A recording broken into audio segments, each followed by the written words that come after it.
Salut tout le monde, bienvenue sur ma chaîne Critique dans la tête, ma chaîne où je parle de jeux vidéo, je fais des critiques et aussi je parle de politique.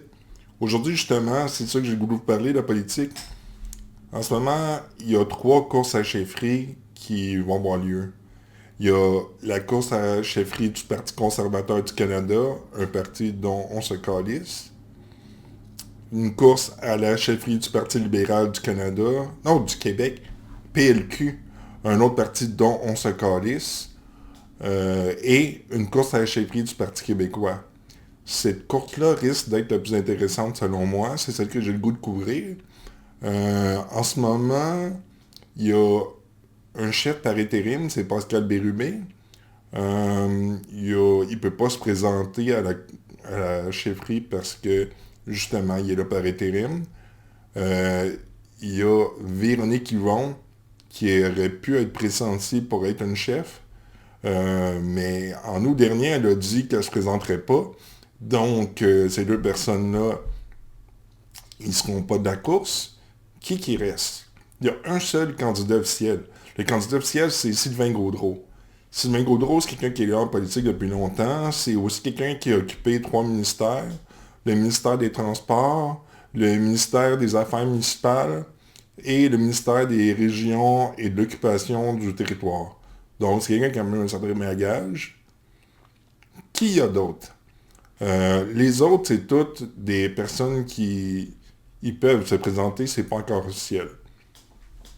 Il va sûrement y en avoir d'autres qui vont se rajouter de ceux que je vais vous lister en ce moment. Mais ceux qu'il y a, en ce moment, il y a ceux qui sont présentés, c'est PSPP, Paul Saint-Pierre Plamondon. Lui, c'est un avocat de carrière. C'est quelqu'un qui a participé à la dernière course à la chefferie en 2006 contre Jean-François Lisée. Il a perdu, mais il a surpris beaucoup de monde. Comme moi, il m'a surpris dans ce temps-là. Je l'ai trouvé pas mal meilleur que ce que je pensais. Puis en même temps, ce gars-là, il a quand même certains atouts. Puis il permettrait au parti de changer d'image avec quelqu'un comme ça. Ça permettrait au parti d'avoir une image plus jeune probablement. Reste à voir s'il va avoir il va réussir à gagner la confiance des membres. En tout cas, c'est une des personnes qui est pressentie pour ça. Une autre personne qui est pressentie pour ça, c'est Frédéric Bastien. Frédéric Bastien, c'est un écrivain et historien. Lui, il a plusieurs livres à son actif d'accompli. Il est aussi connu pour ses prises de position contre le multiculturalisme.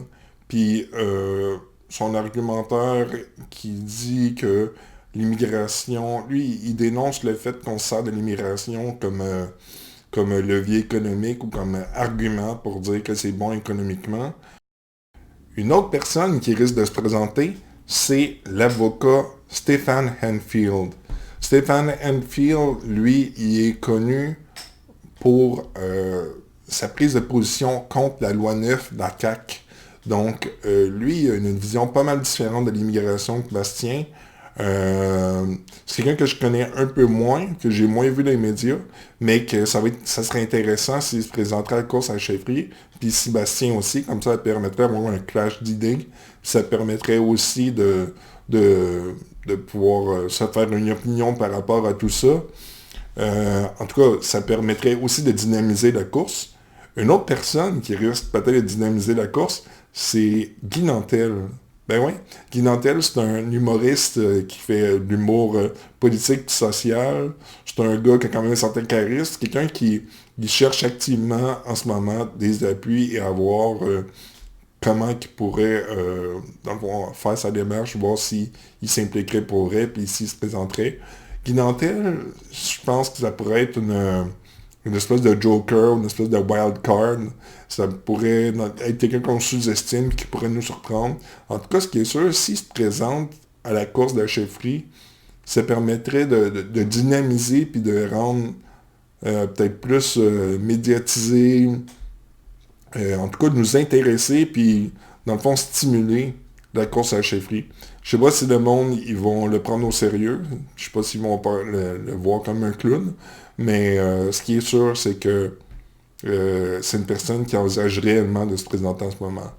J'ai l'impression que cette course-là risque d'être très intéressante. Moi, j'ai l'intention de la couvrir et de parler de chacun des candidats potentiels. Mon prochain vidéo que je vais faire, ça va être sur Sylvain Gaudreault.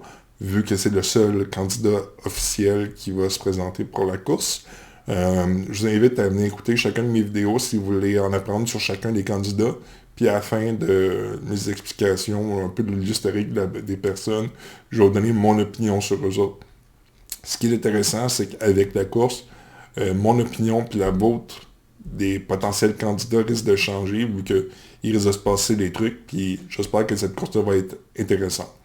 Donc, je vous remercie de m'avoir écouté. Revenez pour d'autres capsules, puis sinon, je vous souhaite de passer une bonne journée. À la prochaine. Ciao tout le monde.